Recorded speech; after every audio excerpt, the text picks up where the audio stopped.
I said to them, I looked at them, I said, I designed this place. And one of them said to me, no, you didn't. And then I said, yeah, I did.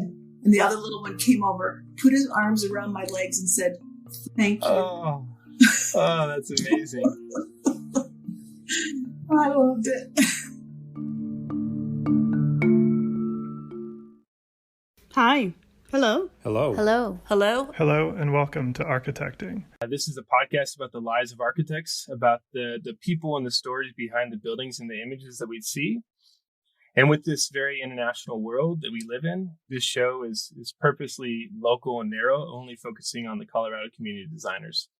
I'm the host, Adam Wagner. And if you've been listening to this show, you can already tell that this episode is a little bit different. We've done 23 interviews in total, and that whole time, we've never had any landscape architects on the show. So now I'm going to rectify that here with this one, and we're going to have 3 landscape architects on at once.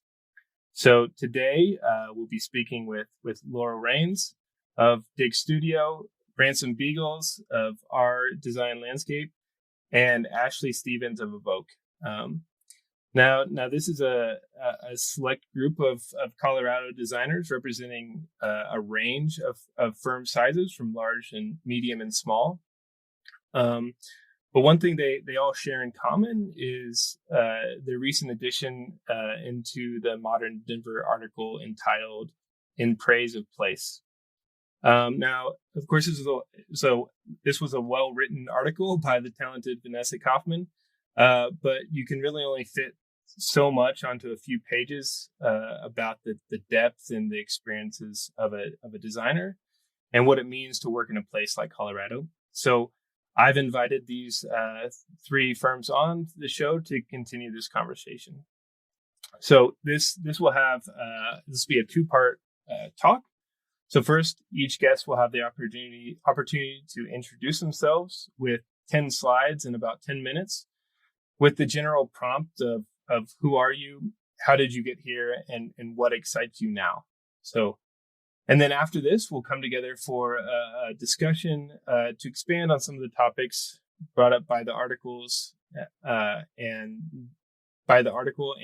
just some of the issues of the profession in Colorado in general. So, without any more ado, I'm going to turn it over to Laurel to tell us a bit about herself.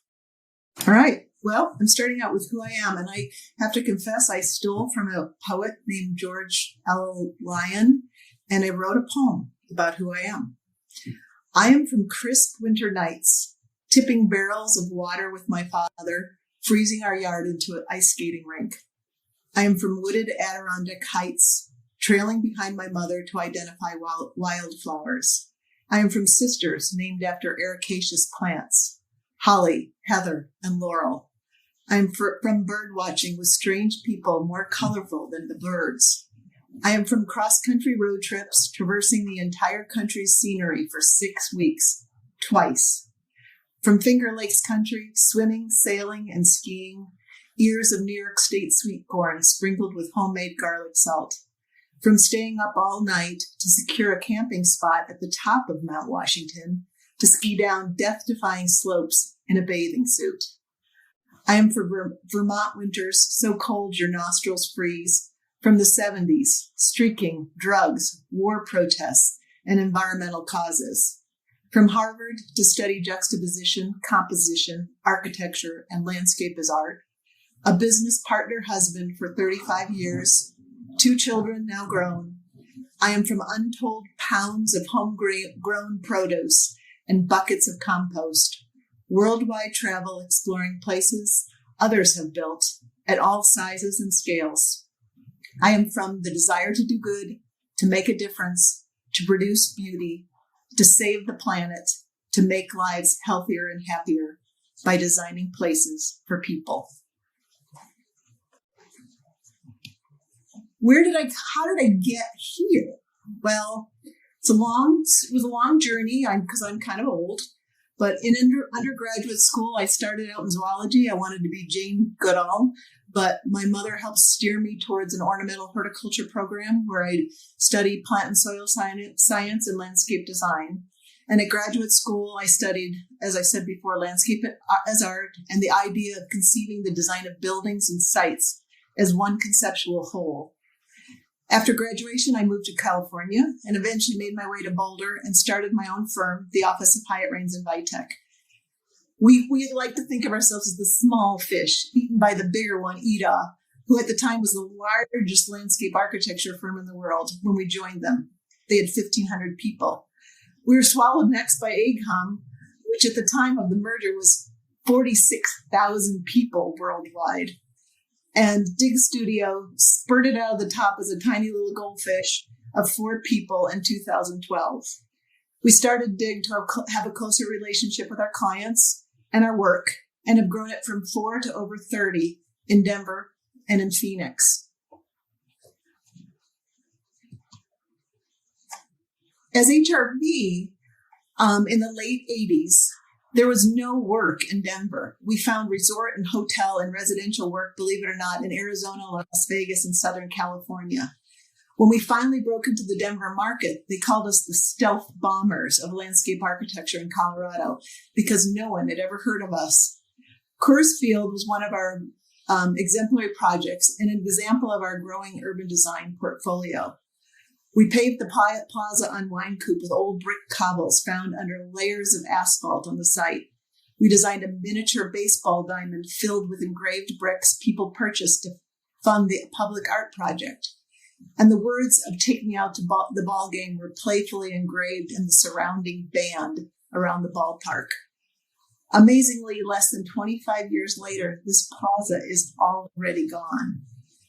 At Ida, we were brought to markets all over the world. The plaza we designed for a new light rail station in Bloomington, Minnesota, is an example of narrative or conceptual story informing a design. The patterned rows of planting harken to the agricultural pattern surrounding Minneapolis. An arced fountain form cutting through the planted grid was inspired by aerial photos showing natural waterways cutting through farmland.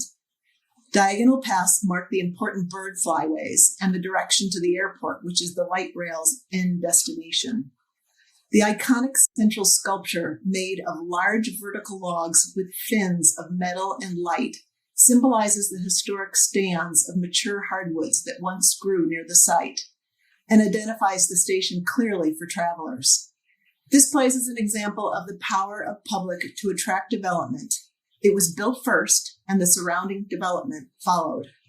Early on, we followed our clients from Coors Field, and we have worked in Stapleton now Central Park neighborhood for over 20 years.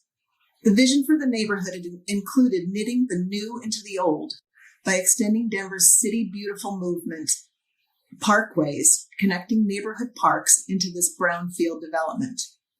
Conservatory Green, shown here, is an exemplary example of public space that welcomes neighbors to play, dine, recreate, celebrate, and be entertained together. In these times of epidemic loneliness and social division, the role we as landscape architects can play in bringing people together is essential to help build trust and understanding instead of conflict. When we started working in Central Park 20 years ago, Denver parkways like 7th Avenue or Monaco Boulevard reflected the imported European landscape expression of the City Beautiful era, with green lawns and imported plantings. At Central Park, we began to morph this landscape aesthetic to be more regionally appropriate one. Westerly Creek Park was one of the first parks in the Denver park system that was based on the Sand Hill Prairie ecosystem. And Denver parks had to form a whole new maintenance division to learn how to maintain this natural type of park because they've never seen it before. As this photo of Beeler Neighborhood's 59th Avenue shows, this idea was also applied to the parkway system, to the median landscapes. Instead of lawn, the landscape is rough and rugged, with local sandstone walls, fallen trees, and swaths of low water use plantings. The median is still the neighborhood connector, but in a more ecologically sound and locally appropriate design. What am I passionate about? The possibility of designing open spaces to improve equity and social, physical, and emotional health is one of the most compelling things to me at this point in my career. Shown here is Paco Sanchez Park, which we recently just opened in second phase in 2020. Paco Sanchez Park was selected by Denver Parks as a place to invest because the surrounding neighborhood was underserved, low income, and the children had the highest obesity rates in the city. The goal was to design a place to encourage people of all ages to get outside together and get moving. The Colorado Health Foundation provided a grant towards construction that included a study to evaluate the park before and after the improvements. Before the park's renovation, only 3% of park users were observed playing. When we did the study again about a month ago, the crowds were so plentiful that we couldn't even keep track of all the people that were in all the activities they were doing. It's truly been an incredible success. The park's design, as you can see, links a series of play pods with zigzagging paths from the bottom to the top of the hill. Visitors are drawn to climb from play feature to play feature and in the process get a healthy workout. During COVID, this was an ideal arrangement, which we hadn't thought about before because there's so many different places to play and people do not have to get close to each other to interact. Providing for people of all ages and abilities was a guiding principle of the design process. And one way we achieved this was by designing 3 ways to get into the park. At the very top of the park, a bridge launches from the highest part of the site and lets people of all abilities reach the base of the microphone tower that you can see, and to enjoy an impressive view high at the end of the bridge. Again, the forms of the design were driven by a narrative. This time, it was a way to honor Paco Sanchez, the park's namesake. Paco started the city's first Spanish-speaking radio station in 1954 and went on to become an important civic leader. To reflect this contribution to the community, we designed all of the play features to illustrate the theme of broadcasting. The tower shape is based on an old-fashioned microphone, even though everybody calls it the beehive. The railing of the bridge makes musical notes, and the frequency climber below the bridge demonstrates the shape of sound waves. A gramophone slide is another option for entering the park. At the bottom of the hill, a plaza for community events. A plaza for community events was added to the project program in response to the community's desires. Here, colorful community building lets people check out play equipment in case they may not have their own. Next to the plaza is the Folklorico pod. The design of the swirling shade structure and colorful place features were inspired by the twirling dresses of the Folklorico dancers, another example of using the story to direct the design expression. During COVID, the city of Denver seized upon the idea of creating temporary shared streets to meet the need for people to get outside safely without getting too close. Streets for people are an opportunity to bring us together, combat loneliness, and promote positive interaction and inclusion. There are opportunities for reducing cars, encouraging healthier modes of transportation, and increasing urban greening. At the Square on 21st, we helped the Denver Parks Department and the Downtown Denver Partnership implement a temporary shared street, complete with street art, box trees, a dog park, and programming for silent discos, movie nights, and food festivals. It proved so successful that the 1-month trial grew to 3.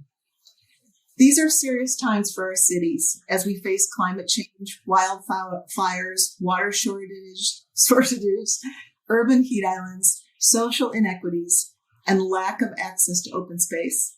And I'm excited about the prospects of seeing these temporary interventions made permanent and keeping our streets for people.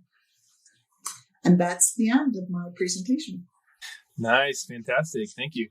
And I forgot to mention, but we're all here live, looking at these slides that Laurel put together. But these slides will also be available on Instagram and on the website, so you'll be able to see them as well. Really beautiful work, and I really have to thank you because I go to Paco Sanchez Park about once a week with my little kids, and it's a lifesaver. It's like the funnest place in the city. I love it there. My favorite story about Paco is I was coming down the twirling slide in the tower. And I got to the bottom and two little boys came barreling out after me.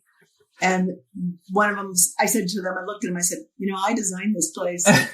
And one of them said to me, no, you didn't. And then I said, yeah, I did. And the other little one came over, put his arms around my legs and said, thank you. Oh, that's amazing. Oh, that's amazing. I loved it. Oh, I mean, I've told somebody before that I think it's that tower is the best piece of architecture in Denver. I mean, it's such a spatial experience. And I think the thing that I love about it is how kind of unapologetically dangerous it is. Like you get up so high. I'm always wondering, like, how did they get this through? But it's such an experience of being up there so high and really of like, I feel like kids don't get that experience of danger in some ways like that. Like, exactly. I had these tall tree houses growing up and fell off of them, but all the rest of these playgrounds are so safe. And this, I'm guessing if you fell from the very top, you'd bounce down a few times. You wouldn't fall all the way down. But my little 4-year-old fell probably 7 feet to the ground, 6 feet. And, he cried, but he got back up. And every time he goes, he tells somebody, I fell from there and I'm okay, and, but just the experience of allowing that. And then, like you're saying, there's just so many different, opportunities and really spatial experiences that are fantastic, especially intertwined with that narrative. Well, I really like to watch the big kids teach the little kids different ways to get up, and it creates that social interaction that I was saying was so important to me. I mean, that's really gratifying that kids that don't know each other help each other, and that's a lot of fun. Yeah. Or they also invent types of play there. There's so many different ways to play; they just invent them, which is really fun to go watch. Where it's not a prescribed play set, right? Mm-hmm. Yeah, that's the other thing that's so powerful about it, that it's really just, like I said, it's like it's a spatial experience. It's different spatial types that you can interact with in different ways, and well, thanks. And that was a beautiful poem. I want to put that on as like the that'll be like our header for our website or something. But yeah, you guys can all do it. Go to George Ella Lyon's poem, Who Am I? And then you can write your own. It's really a fun exercise. My son did it in school when he was a kid, and I just remembered it when you asked the question. I went, I'm going to do that. Oh, nice. That was a lot of fun. Well, thank you. All right. Well, let's hear who Ransom is. Sure thing. Thanks, Laurel. That was great. Okay. Thank you, Laurel. That was really great. And I experienced a lot of those places, including the plaza in front of the course field. And it was really, really beautiful work. To tell my story, I have to tell the story of myself and my business partner, Ryan Manning, because we kind of really grew up in this field together. We sat next to each other all through college in the landscape architecture studio at Colorado State. And right after we graduated, we were really young. We had a chance to start our firm. And so a little bit about us. Ryan grew up in upstate New York in the Hudson Valley, which is the picture on the left, on a farm, a dairy farm. And he is in a family that's from 7 generations of farmers of that area. And I grew up in Durango, Colorado, which is the picture on the right. And one common thread we had is both of the places that we grew up, the land and the environment around us was really important, because for Ryan's family, it was their heritage. It was the agriculture and living on the land. And for my childhood, it was camping and enjoying the river and going to places like Mesa Verde and seeing the ruins. We grew up in totally different parts of the country, but we really hit it off and were able to start our firm. And when we started it, we had no experience and no portfolio. And the only work we could get was residential gardens, because we would meet with people, and when it was a bigger project, they would say, oh, we really like your story, but, you don't have any background, so we can't, take a risk and hire you. But people that had a residential garden thought, yeah, we'd love to give you a chance. And we started at a time where there was a recession going, so there wasn't a lot of money. And what it taught us was how to do a lot with a little. And we had small projects, very tight budgets. So everything we did had to count.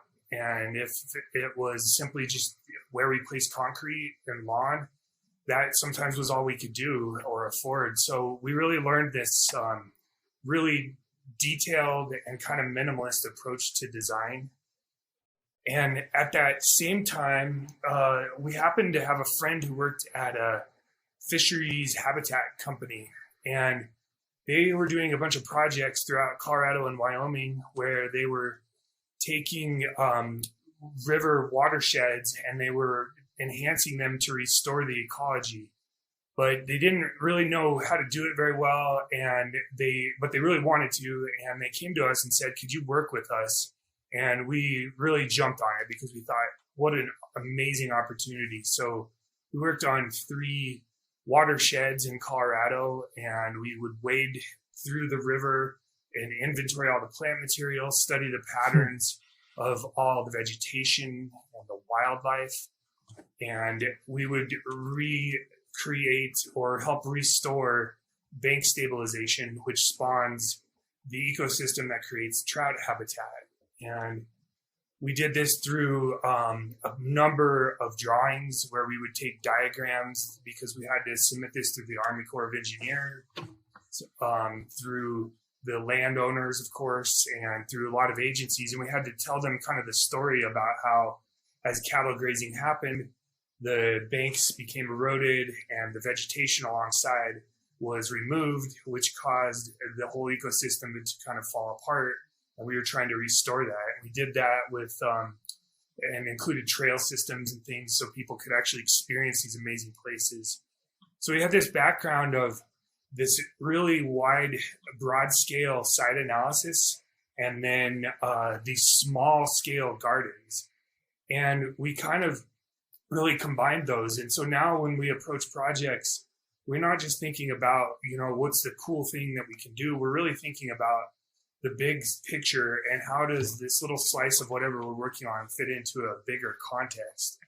And we even take that into the scale of like small gardens and courtyards where, despite the fact that we're only designing, 400 or 500 square feet, we're thinking about what's the beauty here and what are the amazing elements we can bring out of it. And so we would, do things like let's extend the walls as high as we can possibly get them so your eye goes up toward the sky and kind of brings the light down, and pick out the plant material that rises upward and kind of evokes, the spirit of what's above you, because we have such beautiful skies in Colorado. And right now we do a lot of collaborations with architects. And when we work with architects, we really try to bring that contextual idea to the team. So if we're working on even a single private residence for somebody, we really try to get involved very early and say, how do we position this building and scale it so that it fits within the context of a neighborhood or a site? And then as we're detailing, we go through and we get all of our ideas on paper, and then we kind of have this deductive discussion where we look at it and we say, what is something that we can take away? What can we take away and still have the strength of our design? And so we're really searching for kind of a purity here. And we try to, bring out the most, highest character attribute of the site, but then also reverberate the lines of the architecture so that those two blend together. And we do this also on commercial and public scale projects, where we really evaluate everything that we're working with, and we insert a few moves, and we try to do those in really bold ways, but we take away anything that we don't think helps kind of strengthen that indoor-outdoor connection. So we do work with a lot of modern architects, but really when we go into a project, both of us have a very ego-free approach. We don't really look at things and say, we need this to be a signature project that somebody walks up and says, oh yeah, that must have been done by our design. And I showed this project because it was a really stark contrast to a lot of the refined lines that we do. It was with an architect, Thomas Pfeiffer, out of New York City, and he had designed this home in Boulder on a very steep site. And the idea of the home was to take this glass cube and start to push and pull the edges of it so it kind of melded into the terrain. And when we met with him and we talked about the concept, we said, how much of the architecture do you want to see kind of extended into the landscape? And he said, I've talked with the clients, and the ethos of this project is that we don't want any of that. We want this to be about the prairie, and we want this to be about the site and the foothills. So we really worked very hard on the grading, which was really challenging on a very steep site. And we talked back and forth with the architects, and kind of as a team came up with this idea of lowering the garage, which is the corten that's in front of the home. So it's down below the view from the home. And then we figured out how we could wrap prairie grass all the way over the garage and conceal it. And we walked around and collected flowers that were perennials and wildflowers from the site and the area, and used that as our mixture of plants that we would use on the project. And even the staircases and patios, we found a stone called Siloam. That's a Colorado native stone, but it's not a refined, like a cut buff stone. It's actually a very weathered stone that has a lot of texture and character to it. And so that became the pathway. So now when you walk around the site, this glass piece that you see reflects the site, and it's amazing. It's kind of like a mirror. We started our firm in 2003, and right around 2011 or so, Ryan came to me and said, I love working with you, but I really want to move back home, and I want to be near my family. And so we sat down and we kind of talked, and we, just talked like, what's going to happen to our firm? What are you going to do when you go to New York? And he said, I'm not really sure, because where I'm at is outside of New York City in the Hudson Valley. There are not a lot of landscape architecture firms there, and I really haven't figured that out, but I just want to live closer to my family. And as we talked more, we just kind of came to the conclusion, let's start a firm there. And so we opened an office, and it took us several years to get even a project. We would do theoretical projects on sites and do graphics and show people. And then we finally got a project there, and we wanted to carry and bring those same principles that we had established in Colorado to New York, which was about, first and foremost comes the site and the surrounding, and then we do the cleanest version of whatever the program is. So whether it's a pool or it's a structure like a barn, anything like that, we just try to gently set it into the site. And then we really honored and wanted to bring the craft of the East Coast into our work. So instead of concrete and steel like we might use in Colorado, we use a lot of fieldstone and bluestone. And all of our sites all of our projects really have kind of a story to them, which is something I really love about our work. I feel like we never get just a standard project. We always do something that has a story. And this was the first project we did in New York, and it was this amazing site in a town called Red Hook. And you drive up and you're in a completely dark forest. It's almost black as you drive up the driveway all the time. It's full of shadows. You can't see very far. And then you come upon this house, and it's like this amazing opening in the forest. It's at the top of the hill, and it opens up, and you have all this sunlight that comes in. And so that's where we positioned the pool, and we looked at it and said, all we really need here, we need two walls that kind of create these terraces. And Ryan's excellent at detailing and thought through all the details of how the walls looked and where the pool sat. And we do those same principles in Colorado. This was a home in Boulder that had been flooded in 2013, and they came to us and said, we want to redo our landscape, but it has to help mitigate future flooding. So we conceived of these two walls and then really let this orchestrate kind of a sequence of spaces outside of the home. And the house was, again, kind of this respite from a very dense neighborhood, and opened up, and you suddenly have this view to the Flatirons, and you get all this sky. So we created a reflecting pool to kind of bring that to the ground plane. And then I just want to finish up with two projects that are current collaborations we're working on. And we've done a lot of these smaller projects and single family homes, which I love and care about very much. We're trying to take this contextual approach and kind of this minimalist intervention into the scale of larger scale projects, planning projects, and infrastructure. And so we ended up winning a design competition with an architect, Rosie Fivian in Boulder, for two underpasses at 30th and Colorado. And these underpasses are basically tunnels that are going to run under the street, and they're going to connect the University of Colorado Research Campus with the main campus.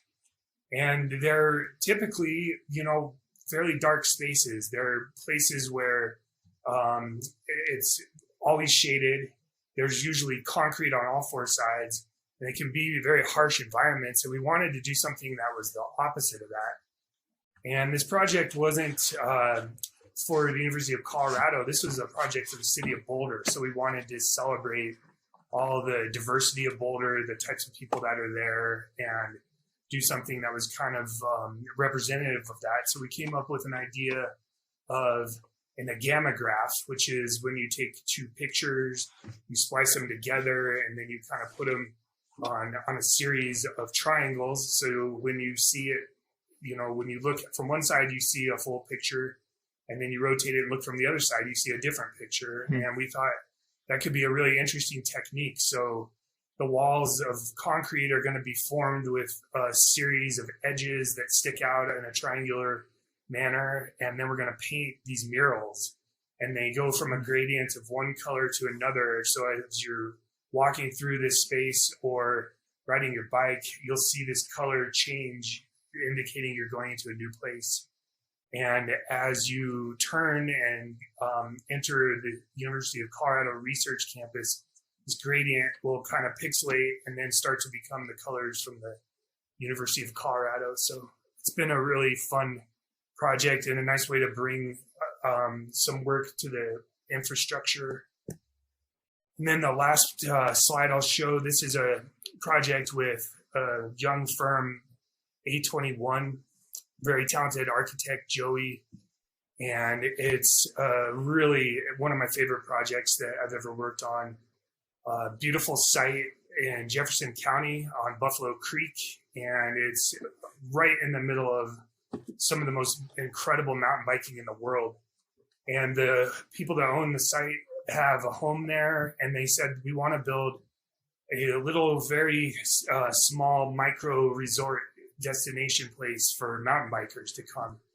And we want to do 3 cabins that are luxurious and modern, but we want them set in this really pristine wilderness. So we've worked on this project for over a year now, and it's been amazing because there's no, the lines between architect, landscape architect, and owner are blurred. And we've positioned the buildings with Joey.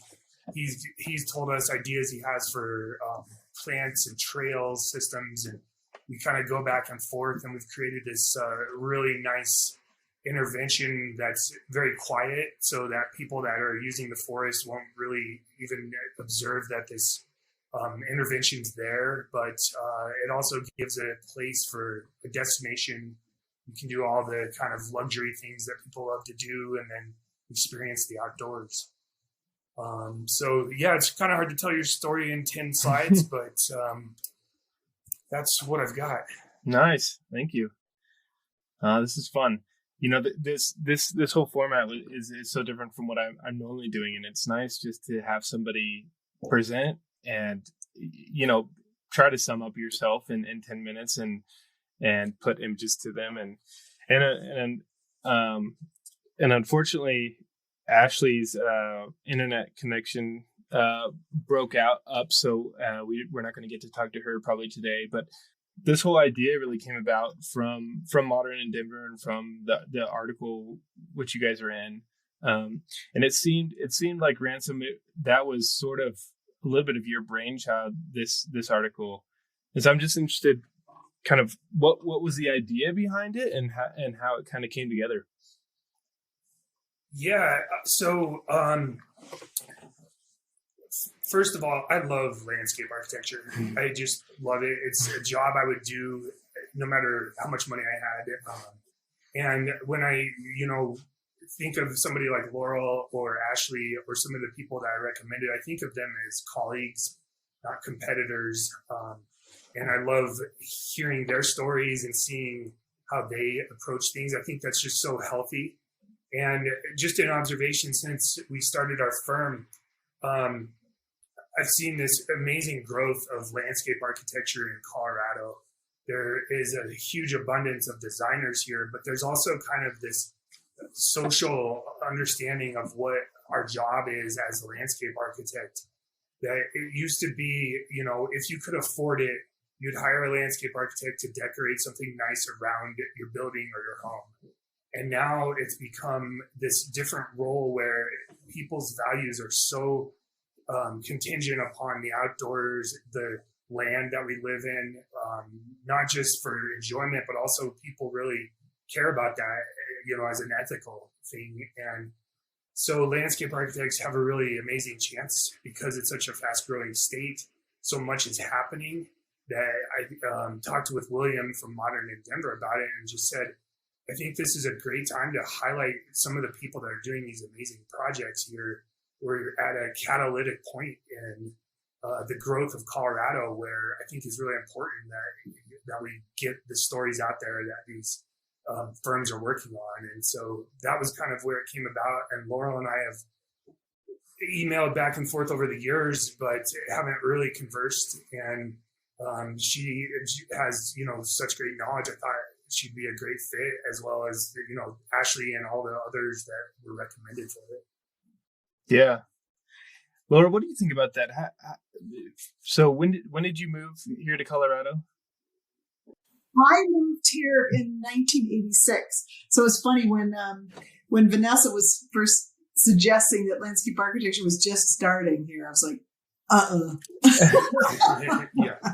It's changing, and it's certainly attracting a lot of new players, but there's been a lot of us, like Civitas has been here for even longer than me, and we've been here. It's just that I think one of the hard parts to get recognized, and Ransom, was so nice to see your beautiful work. But one of the hard things for our state to get recognized is that, we're not working in an environment like New York. We're not extracting from these beautiful forests and or California where I worked, extracting these lush vegetation where everything we do is practically additive, unless you're up in the mountains and you have that, that opportunity. But down here in the plains, we're in a high plains desert, and getting things to look good is a very different aesthetic. And that's what happened when we worked out at Central Park, Stapleton, was that new aesthetic was really hard to get people to like. When we first started doing it, people were literally going out and throwing bluegrass seed in the native meadow area, hoping that they could get a lawn. But luckily, we're all learning, and we're all getting to understand that kind of contrast is really beautiful. But I do think it makes it hard for us to get recognized nationally, because our work looks different. It does look different. It seems we've submitted for awards before, and when you submit for an award, there's a jury from another state, and I've had architects or others tell me, well, make sure you make sure it looks like Colorado. And that's kind of a hard thing to do because Colorado has a lot of different looks to it. And to Laurel's point, when you're down in the Front Range in Denver, it's a prairie. It's a desert prairie, and it's much different looking than Aspen or the Western Slope. And it sets, people have expectations of Colorado that, it's part of our job is to inspire that maybe your expectations are a little different, but there's still a lot of beauty out there. So have you seen that you said you really have seen that kind of approach change, or people's ideas of local change, where, the article was talking about the City Beautiful movement, of course, and you were kind of bringing that up of the kind of lineage of that and its effect. It seems like it had effect on Denver, 100 years ago in the kind of setup of the city. But then has that really been changing? And like you're saying, it's interesting. I told Vanessa that when I spoke to her. I said that, when I went to grad school, I had the luxury of driving across the country again, and with another classmate, because I did a summer program at the SWA group in California. And I observed the fact that this Olmstedian, picturesque English landscape had been transported to every city across the country. That same aesthetic was, and it's to a great degree, it's due to the Olmsted brothers and them being brought into every. It's one reason I hate it when outside people are brought into Colorado, but it's okay. But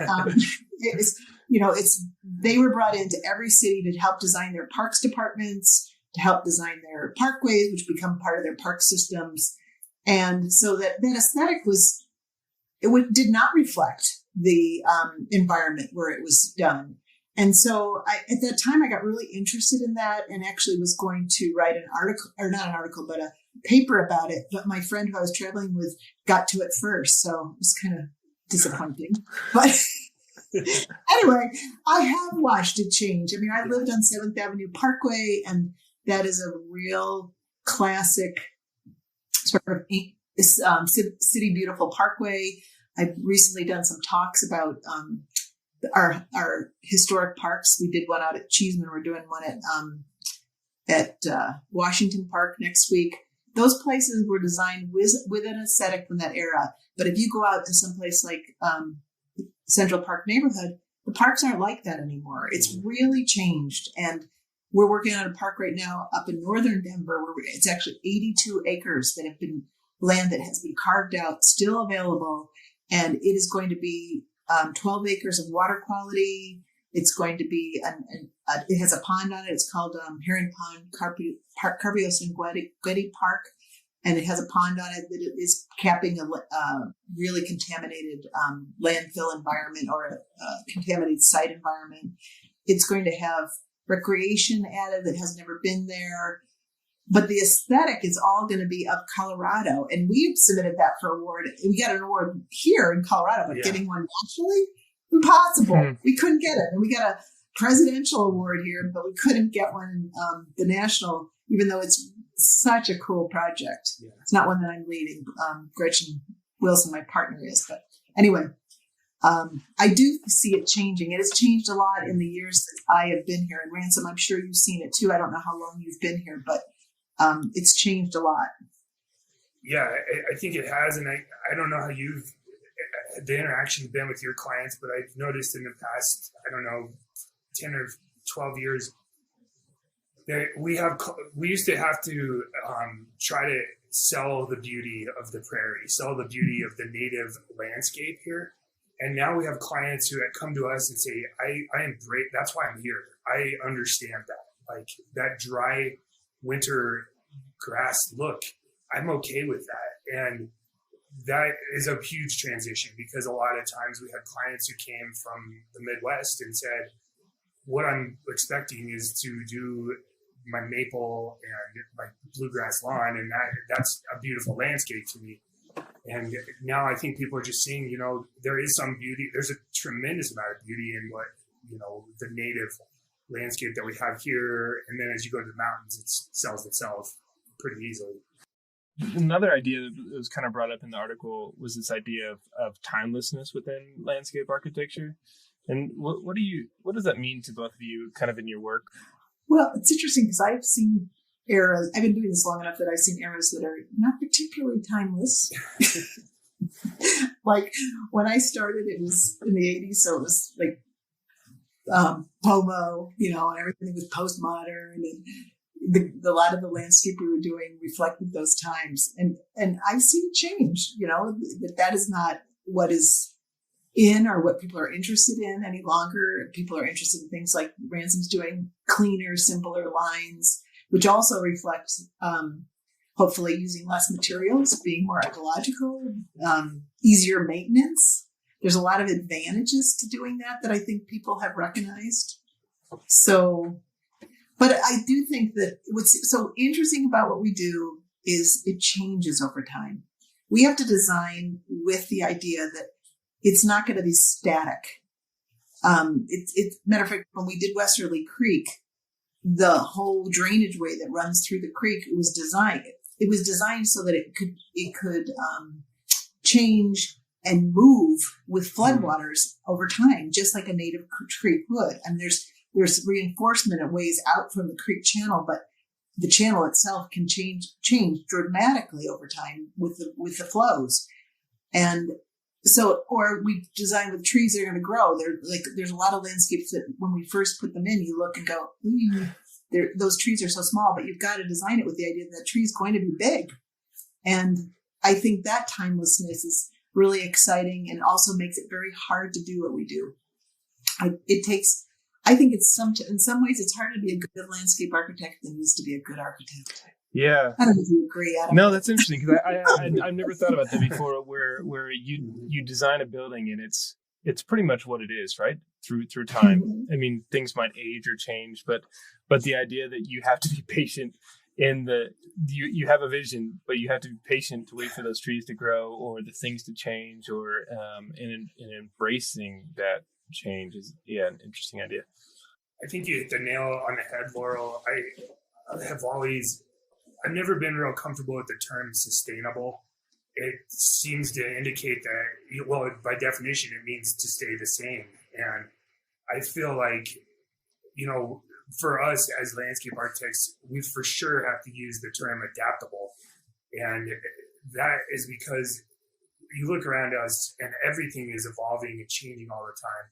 And even in the most controlled landscapes, like if we do a perfect alley of trees, for example, they might look like that day one, but they're never going to look that way after that. I mean, even with all the maintenance in the world.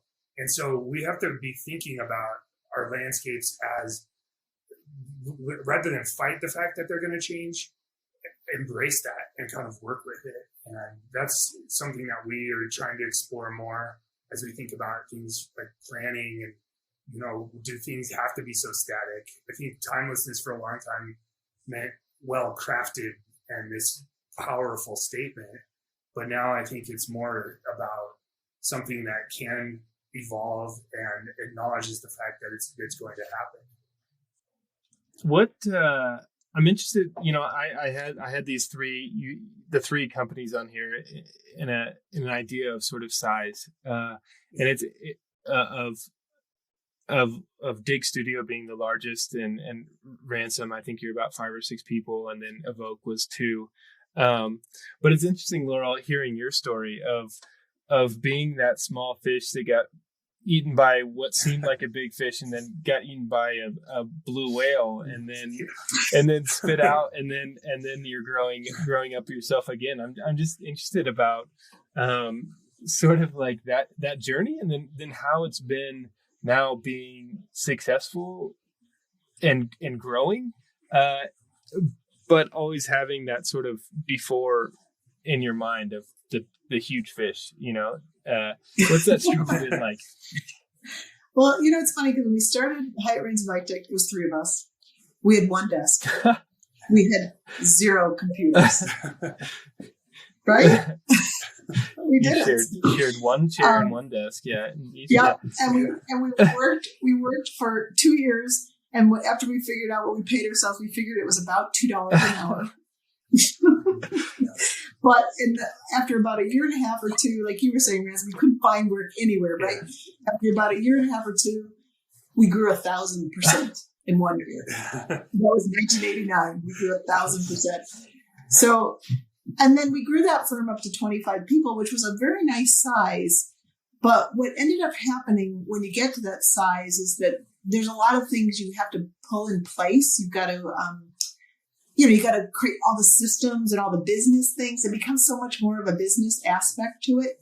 And there are a lot of things that we couldn't get to because we were so busy with projects. So EDOC came along and they said, "What will you open our Denver office for us?" Because we were in Boulder and they had a small office in Denver. They said, "Would you come down to Denver and open our Denver office?" And so there was a lot of advantage of joining EDOC because they had an international presence. We ended up doing work in China, in Abu Dhabi, all over the world with them. And it really didn't change the way we worked, but it gave us a lot of advantages to access to things that a bigger company would have. And we really enjoyed that. And then EDOC got to a point where they were approached by AECOM, and AECOM at that time was at a big point of buying up other firms. I mean, they bought architectural firms at that time, civil firms, us. And I think the management at that time felt like we could influence AECOM. We could bring this our culture into AECOM and influence AECOM. In reality, it was too big. It was just too big. And some people have stayed, but very few. And what we found that was so difficult was the layers, the layers of decision making, the layers of everything you did was not as direct as working with your clients. And that was what was so tough about it. And it's not like that we don't like AECOM. Actually, we still work with AECOM to this day, all the time, very often. And we enjoy the people over there a lot. But we really wanted to get back to having that direct contact with our clients, to be, as principals, working on design every day, not just working on all the other stuff up here, So that really has worked out. We grew our office in Phoenix for a personal reason for one of our original founding partners. We opened that. And it's funny because a lot of the people we've added over time are all people from EDOC. A lot of them are from EDOC. I think we have 11 or 12 EDOC people in our firm now. So people who remember that culture, love that culture, and have come back together with us to do it again. So I don't know if I answered your question, but it's been an interesting journey. And the other thing that's been interesting about it is that my husband has been my partner my entire time, both in work and in life. And that's pretty unusual. Yeah. We've managed to stay married. That's a good stretch. I'm also married to an architect, so I need to get some advice after this. Okay, I have a really good one-liner that will help you a lot. Yeah, well here, share it for everyone. Yeah. Well, what we learned very early on was when you ask a question, preface it with, "I want an answer as a business partner," or "I want an answer as a spouse." Oh, nice! I already see that stopping so many arguments right there. This whole podcast was because you want a totally different answer if it's as a spouse. It's different. That's awesome. So then Ransom. So is that you're about like 6 people right now, or? Yeah, we have 4 of us in Denver. Really amazing people that we've had to work with, and people that like love landscape architecture as much as I do, which is really great. So there's 4 in Denver and 2 in New York right now. So it's still a very small firm. But when did you start, Ransom? I keep wanting to know that because my mind wants to just remember when it was. 2003. Okay, but you went to school here earlier than that. Yeah. I went to CSU, started there in 1998. And our first project was on national television. What was that? Home and Garden Television. We did a residence and we won a competition for a home in Fort Collins on a show called Landscapers Challenge. And everybody thought we were going to be rich. Yeah. We were not. Take still. off. Yeah. That's funny. That is so great. Yeah. And so what's that work process been like, working in 2 different time zones and I guess you had the benefit of working together in the beginning, but now how does that kind of division of labor or kind of different markets work together? That's a really interesting question. We do a lot of projects. We are a small firm. We still do a lot of residential collaborations. So, I mean, at the moment, we have probably 70 projects that we're working on. And I tell our employees when they start working with us that you may not work on a project, but you're still part of it. And I may not work on this project very much, but you're still part of it. And what I mean by that is like every project is a stepping stone for the next one. This one we may learn a detail from that inspires something that we do on this next project. And so Ryan essentially runs the projects in New York, and I run the projects in Colorado. But we check in a lot, and we share things. We go back and forth, and we influence each other. He'll try a detail there and send it to me and say, look how we solved this. And I'll show it to one of my employees in Colorado. They'll modify it a little bit and try it here. And so it's like this ongoing evolution that builds and builds the practice. So, we're not talking every day. We're not sharing the work from employee to employee every day. But we certainly are at a high level doing that.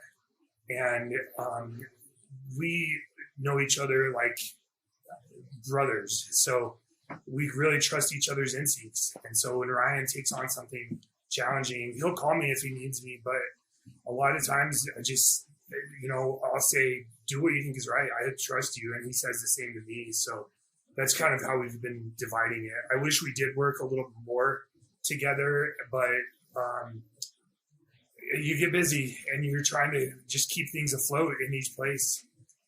But we do connect, we do check in, we do make sure our value systems are aligning, and as we're developing and growing the firm, we're always pushing each other and challenging each other. And so that's kind of how it's worked across the globe, I guess, or across the country rather. Yeah. Is that the goal, to continue to grow, or is this the kind of good number? I think our ideal goal we've always talked about is having 2 small studios that if we were given the right project, we could team up and combine to take on something really large. But kind of like Laurel said, we love the design part of it. I love meeting the clients. I love working on the projects and doing all of the parts of it. And I don't really want to let that go and just become kind of managing all the time. And Ryan's the same way. He's very interactive and he's very hands-on. And so, our goal is to have maybe 2 studios of 4 or 5 in each place and kind of continue to work on smaller things. But then when the opportunity arises to get something bigger, we'd love to have the power to do that as well. Yeah, nice. I'd say the tipping point is 12. Yeah. Okay. Don't go above 12 because then you have to go to 25. Okay. Yeah, I was going to say, you passed that a while ago, Laurel. Yeah.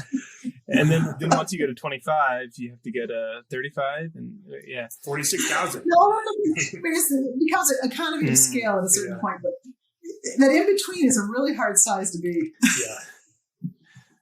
Yeah. Well, I love, I really just started this podcast just because I like you were saying, Ransom, like you've talked with Laurel before a little bit, but never met. And I love connecting with people and just hearing stories and connecting other people. And as an architect, it's just mostly been architects, but I'm definitely trying to kind of expand out and get this more, a fuller understanding of the design community within Colorado. So what would you say, what is your idea of community within Colorado, sort of for each of you, of who you interact with or how you engage the design community? That's an interesting one. Well, our office is involved in UI. Our office is involved in Downtown Denver Partnership, because we do a lot of urban work.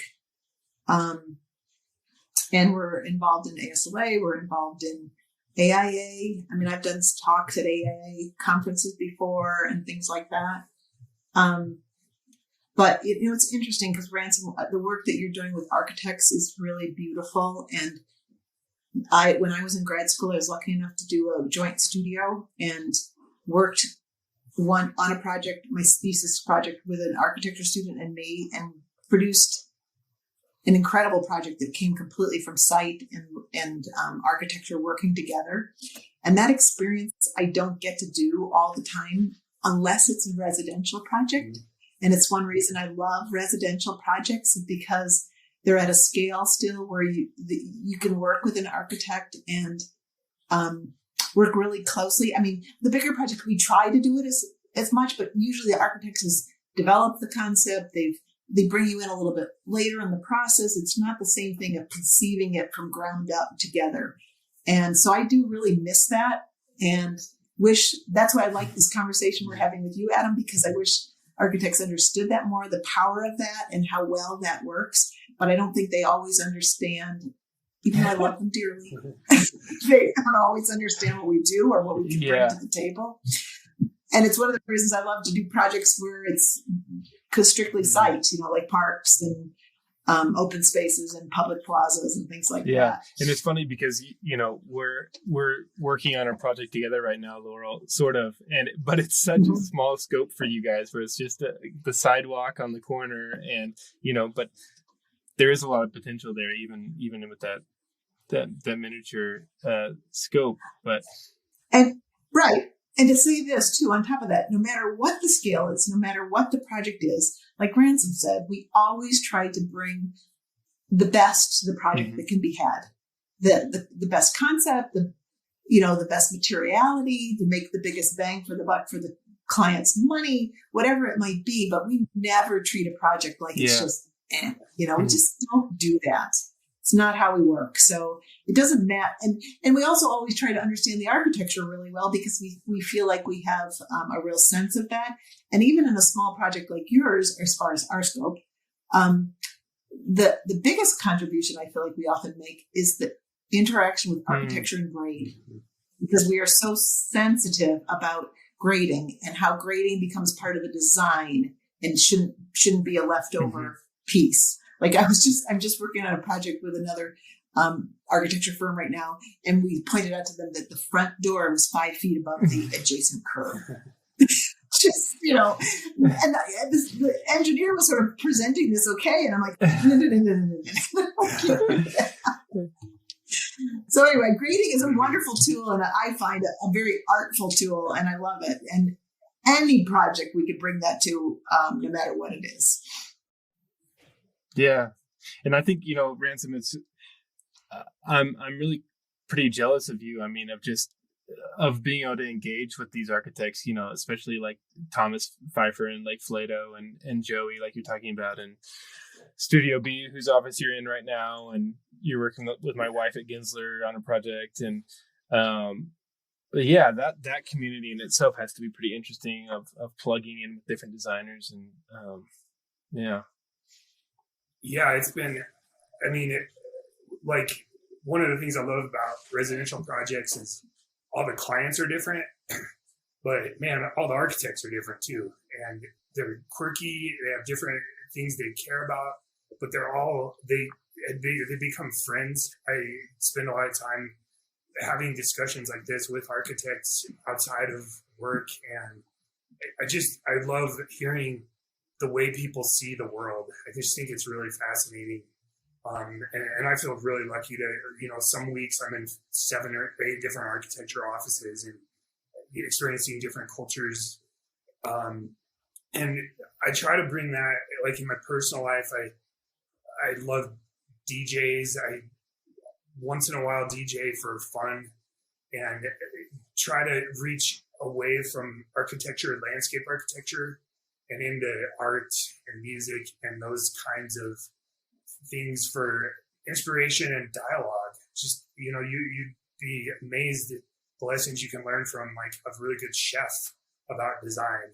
And I really enjoy that kind of discussion too. And it kind of also gets you out of this, here's what I do and here's what this person does, kind of blurs those lines, which is really great. Yeah, and that's prompted me to think, Ransom, the other thing is that we work a lot with engineers. And I mean, if you do what we do, and that collaborative process has become more and more and more interesting over time because of the things we're trying to do with water quality, with stormwater management, and all the innovation that's trying to happen to help solve some of our problems in our urban settings. So that's another whole group that we tap for ideas, and they tap us for ideas. And so. Absolutely. Yeah. And we've had a chance, especially in our Phoenix office, to work with some really fun architects too. Although we've up here too, but like Flato, and we're doing a cool project down there with them for the Scottsdale Civic Center is being redone, and we're Flato's on our team, and they're doing a couple other projects with them too, which is fun. But yeah, I love that cross pollination. Yeah. It's Adam, we hadn't worked with you guys before. So I hadn't, my office had, but I hadn't. And it's just fun to meet different people and have that cross-pollination. And often I find myself sort of educating people on what we can bring to the table. And that's a really fun process too, because I'm kind of a natural educator. So I like to do that. Right. It's such a diverse profession that you're in, of scales and of kind of program, and I think understood by the public. Yes. Right? Oh no. Yeah. I mean, all the years I've done it, it's still never understood. No. Yeah. No. Yeah. You just pick trees, right? Yeah, exactly. You just do shrubs. Yeah. They'll say, do you guys plant that stuff? What do you do in the wintertime? That's what I get. What do you do in the wintertime? Yeah. Oh, yeah, what do you do in the wintertime? Oh, yeah, you get that all the time. Well, that's awesome. Well, thanks, guys. I appreciate you coming on, and this has been fun. Unfortunately, we lost out with Ashley, but darn. Hopefully we'll be able to do it again. And I think I'm going to try to have a big party at the end of the summer with all the people on the show and others in the design community, a big barbecue or something. So I want to see you there and see you in person. So thanks for coming on. Yeah, I look forward to listening to some of your other ones too, now that I know. Yeah. Thanks very much for doing this, Adam. This is great. Yeah, thanks, guys. Okay.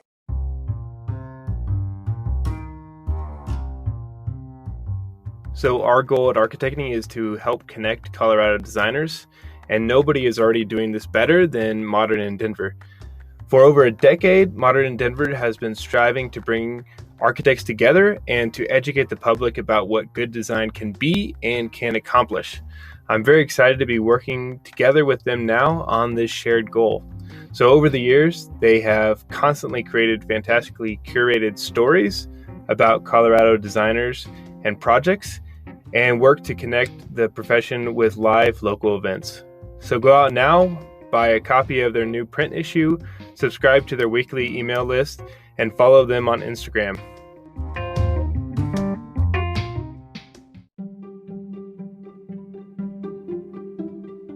Thank you for listening to this week's show.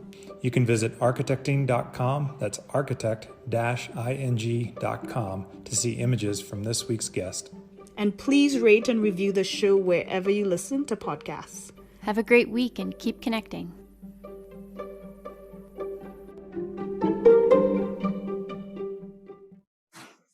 What do you call it again? What is the name? Architecting? Yeah, it's really funny because a friend of mine coined a word called archi-gawking.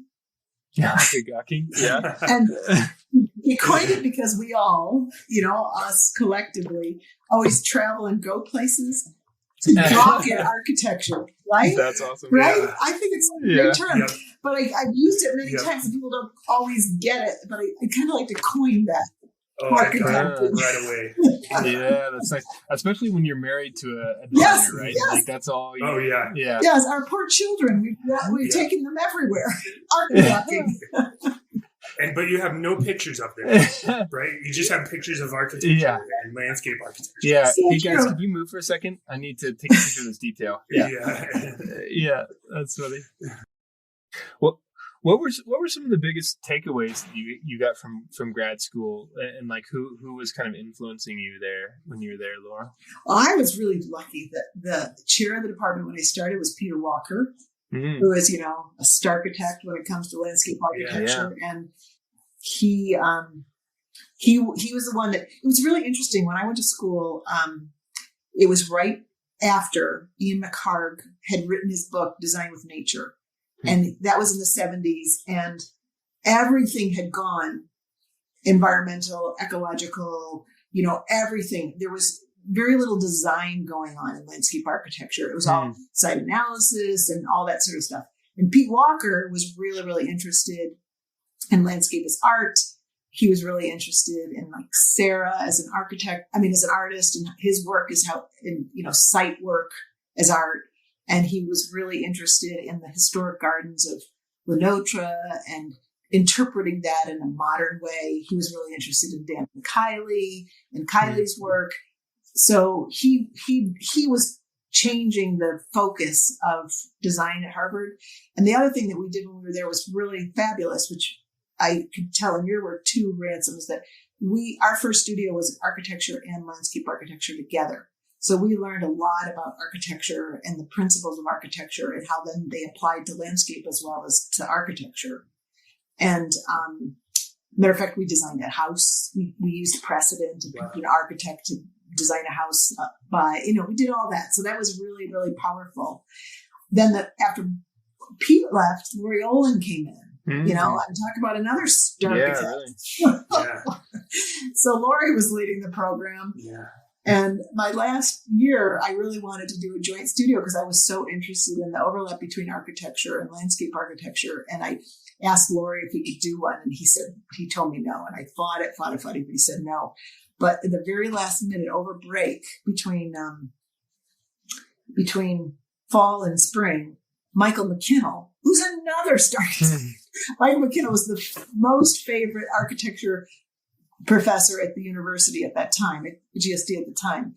He realized that everybody was doing urban studios. So he said, I want to do a suburban studio. So we can do that joint studio with you, Lori. Nice. So we got to do a joint studio. And it was fabulous. So not only did I have Lori as a professor, but I had Michael McKinnell as a professor. And it was awesome. It was really, really awesome. I learned a lot.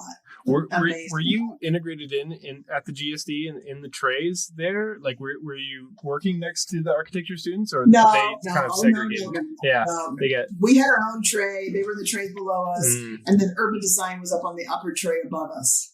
So yeah, we were definitely separated. But I worked with this one student. He and I designed the entire project together. It was a corporate headquarters on a Olmsted estate in Western Massachusetts. So like I was saying, Ransom, that idea of carving out of woods.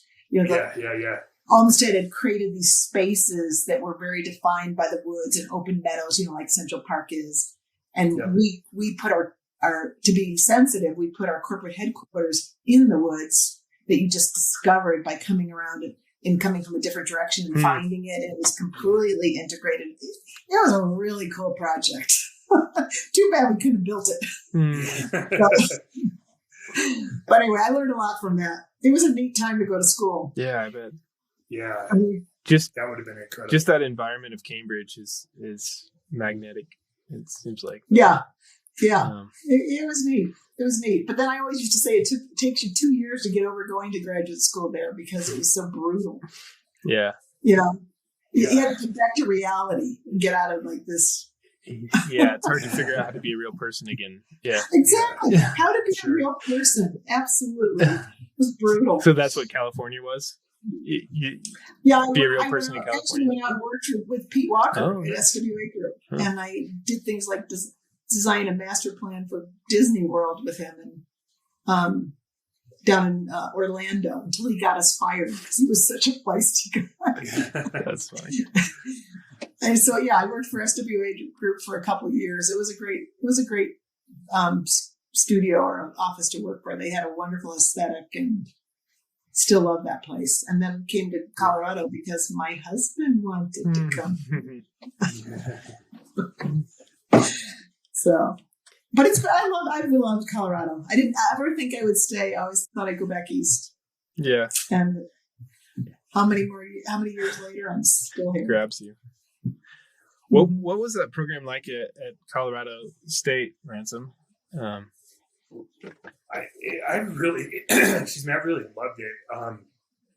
It's very small, and it's like tucked under it's in the wrong program. I mean, it's like in the agricultural sciences department, in the horticulture department. Under the horticulture department is landscape architecture, and it's kind of like, why are we here? So but you really were planting the trees then, huh? yeah, there was very much an option, very much.